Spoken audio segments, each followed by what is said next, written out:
Transformers began as a 4-issue miniseries. We didn't have any expectation that we'd go beyond that.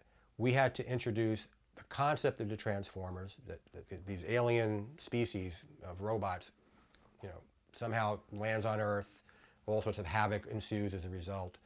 And there's two sides to this conflict. There's the Autobots and the Decepticons. We have to introduce 26 characters, a whole bunch of human characters. So, quite frankly, the miniseries was a bear to write for any writer. And we had several writers winding up coming and going and trying their best to get the job done. But it was a lot to undertake within such a short period of stories, basically, 4 stories, to get all that story in and bring it to some kind of conclusion. And I was the editor of that. And so then Marvel realized that the sales were really good and we should continue the miniseries into a regular series. I was special projects editor.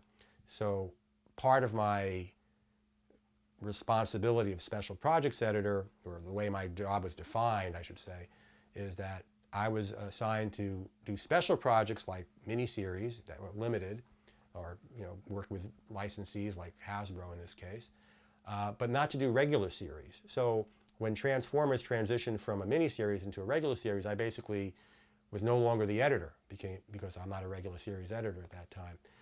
The new editor took over and he said, "Bob, what do you suggest to do on this book?" It's a new book to him. And I said, "Well, I'd suggest you fire the writer who's on it now and hire me."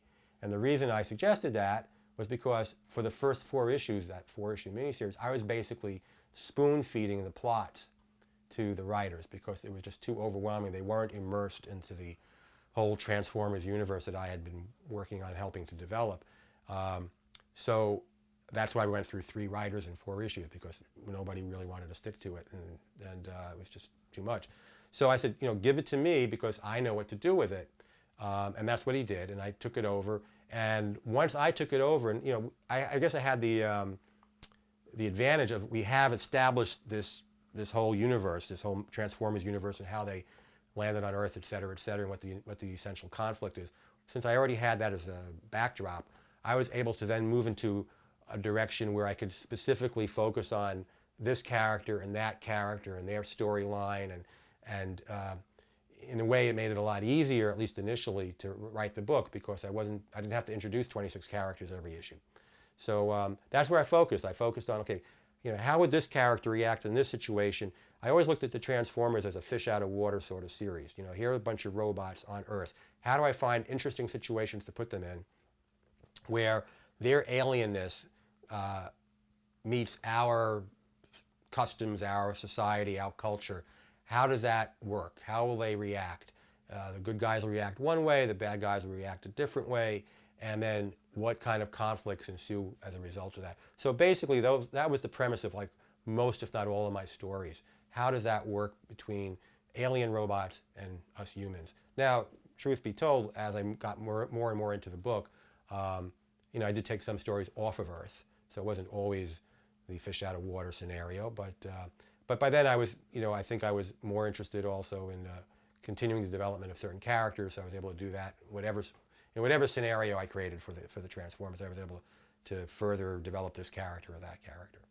I think I used something that's very common in this kind of sci-fi, heroic, genre fiction sort of thing, which is you look for an extreme because you want to pull the readers in by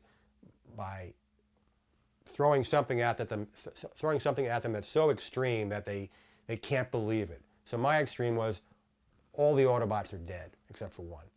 That was the initial issue, where they all get slaughtered by the Decepticons. I think that happens at the end of issue 4, actually. We had to change the ending because the miniseries would continue. But in any case, so that was the initial germ of the idea. Okay, what happens if the Autobots are dead and we leave one guy who's not the most, not the best soldier among the Autobots, not necessarily the best fighter, but he has to figure out a way to somehow survive this mess and bring the Autobots back. There was some point, obviously, where you picked up that first issue that you didn't do and read it, yes? No. No? No. You've never read it? No.